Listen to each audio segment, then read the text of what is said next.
서울시에는 면세점이 6개 있었는데 이번에 신라, 현대, 연합팀, 또 한화, 그리고 하나투어가 주도하는 SM 이렇게 3개를 더 허락해 줘서 9개가 됐습니다. 전 재벌들이 이 면세점 허가 따겠다고 굉장히 신경을 썼는데요. 결국 성장은 그 3군데인데 저는 이렇게 그 면세점을 특정한 재벌한테만 허용해 주는 것이 옳은가 의심을 합니다. 왜 그런가 하면요. 일본은 요즘 중국 관광객들이 몰려들어서 한국에 메르스 열풍도 있지만 난리가 났다 하지 않습니까? 그래서 일본의 전체 불황에 이 사람들이 굉장히 도움이 되고 있다는 거예요. 근데 일본은 편의점 규모의 작은 가게들까지 면세점을 허락해 줬어요. 전국의 면세점이 1년 사이에 3배가 늘었는데 18,779곳이라고 합니다. 즉 19,000곳쯤에 면세점을 허락을 해줬어요. 그래서 우리가 흔히 면세점 하면 뭘 생각합니까? 명품 의류, 백, 화장품 이런 거 생각하는데요. 일본에는 이 약부터 시작해서 전자제품부터 해서 온갖 품목들이 다 면세점에 해당이 된다는 거 아니겠습니까? 자, 이게 맞죠? 왜 특정한 재벌들을 갖다 살리기 위해서 면세점을 허가를 해줍니까? 그리고요, 얼마나 불편합니까? 9개만 있으면 그 찾아서 다니려면요. 일본은 골목마다 면세점이 있습니다. 그리고 면세점을 환급할 때요, 사면 즉시 가격에서 아예 면세 가격을 뺏어줍니다. 한국은 공항에서 환급받는다면서요. 그래서 이 골목길에서 3분이면 구매부터 시작해서 환급까지 받을 수 있는 이런 그 면세점 서비스를 미니 면세점이라고 부르는 서비스를 어떻게 한국이 따라가겠느냐. 저는 우리나라 정부가요, 일본의 이런 술, 과자, 떡, 일본의 공항 같은 데 가서 보면, 안 그러면 지방에 여행 가서 보면 굉장히 지역 특산품들 중에 아기자기하고 사고 싶은 게 많잖아요. 이런 걸 전부 면세품으로 팔고 있는 겁니다. 골목마다. 자, 그러면서 2020년 이 동경올림픽까지 면세점 규모를 계속 늘려가겠다는 겁니다. 그래서 이 외국 관광객 지출 규모를 50조 정도 되도록 만들어 가겠다. 이게 지금 일본의 목표입니다. 거기에 비해서요, 한국은 규제 완화 한다는 사람들 툭 하면요, 경제 활성화, 창조 경제를 위해서 규제를 완화한다고 주장을 했고, 그것이 자유주의 시장 경제라고 주장하지 않았습니까? 근데 왜 면세점에 대해서 규제를 갖다가 완화하지 않습니까? 저는 이 규제 완화가 말이 나온 김에요, 오늘 아침에 언론을 보니까 공공 홈쇼핑이 생겼습니다. 거기에는 중소기업하고 농수산물을 취급하는 홈쇼핑이랍니다. 그래서 각종 협동조합들이 출자를 해갖고 홈쇼핑을 만들어서 기존에 뭐 34%인가 그랬는데 피가 여기서는 23%가 적습니까? 피를 뗀다는 겁니다. 근데요, 제가 그 내용을 잘 알고 있는데 한 15년 전에요, 정권의 그 핵심 실세하고 각 단체장들 끼워가지고 그 또 농수산물만 전문으로 한다고 홈쇼핑 하나 또 만들었지 않습니까?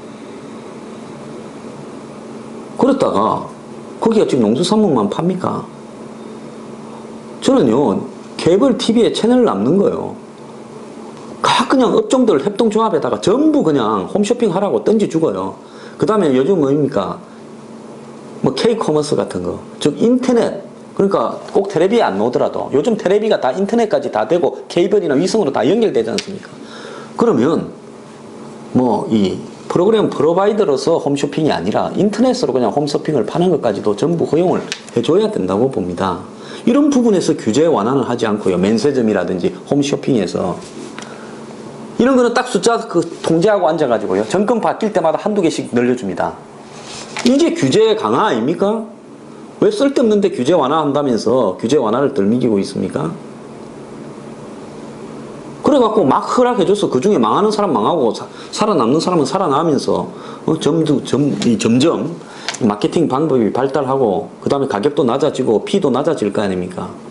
왜 우리나라 정부는 이런 생각을 못합니까? 그래서요, 면세점 3개만 해주는 거 보고 일본하고 대비해가지고 욕을 먹길래 홈쇼핑까지도 왜 그러는지 제가 이해가 가지 않아서 한 말씀 했습니다.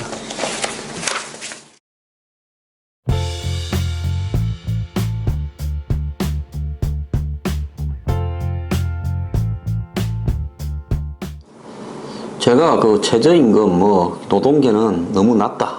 그 다음에 경제단체들은 너무 높다. 그래 최저임금이 뭐 문제다. 8.2% 올라서 6,030원 됐지 않습니까?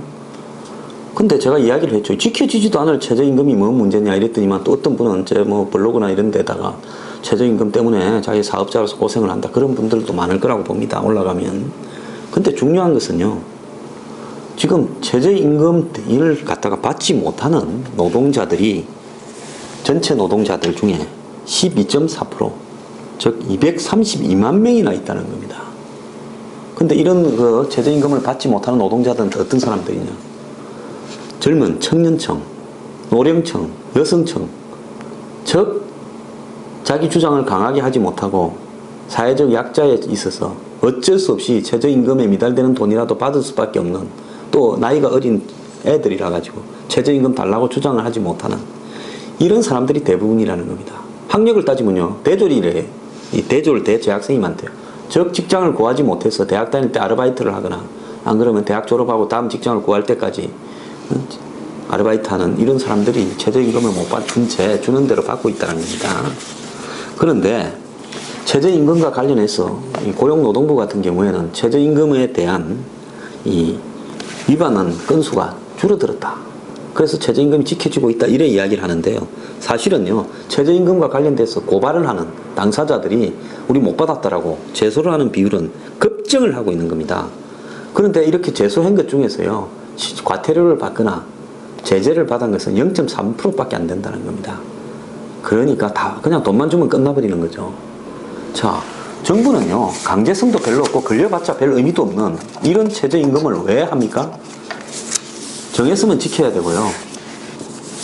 그렇게 해야 되는 거 아닙니까? 그런데 지금 논란은요, 최저임금을 뭐 높니 낮니 가지고 싸우고 있는데, 노동단체들 최저임금 올리자 하는 게 아니라 있는 최저임금이라도 제대로 줘라고 하는 것이 급선무일 것 같고요.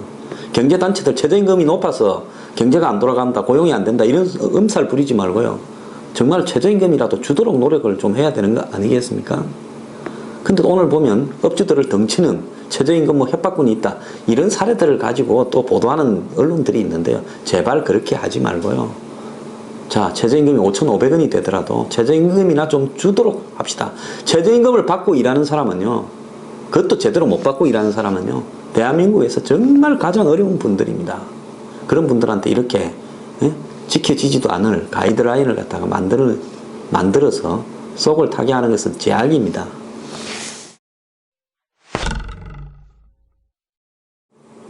오늘 아침 언론을 보면 아파트 관리소장들이 뇌물을 먹여야 된다. 즉 아파트 관리소장을 파견하는 위탁 용역회사에서 관리소장한테 이 관리소장을 또 1년 더 하려면, 재계약을 하려면 돈을 뭐 300만원, 500만원을 내놔라고 요구하고 있답니다. 왜 그런가 하니, 아파트 관리소장이 되려면 주택자격사, 이 자격증이 있어야 되는데, 거기에 자격증 소지자가 5만 명인데요. 한국에 아파트 관리소가 필요한 공공주택들이 한 15,000군데밖에 없대요. 그러니까 한 3대1, 4대1 정도의 경쟁률이니까 할 사람 줄을 섰으니까 저 사람 쫓아내고 내가 좀 들어가자고 뇌물 먹이면, 그러면 그것도 남아있으려고 또 뇌물을 먹여야 된다는 겁니다. 우리가 아파트 이 관리에 있어서 관리비에 어떻게 쓰는지 그런 부분에 대해서 아파트마다 난리가 좀 난 적이 있죠. 근데 이제 아파트 관리소장까지 뇌물을 받게 하면 관리소장은 또 어디서 그 돈을 보충해야 되겠습니까? 그 양반도 박봉일 건데요. 그래서 정말 비리가 끝도 없는 순환구조를 가고 있습니다. 지금 당장 사법기관은요, 아파트를 관리를 둘러싼 부패에 대해서 수사에 좀 착수를 해야 될 걸로 보입니다.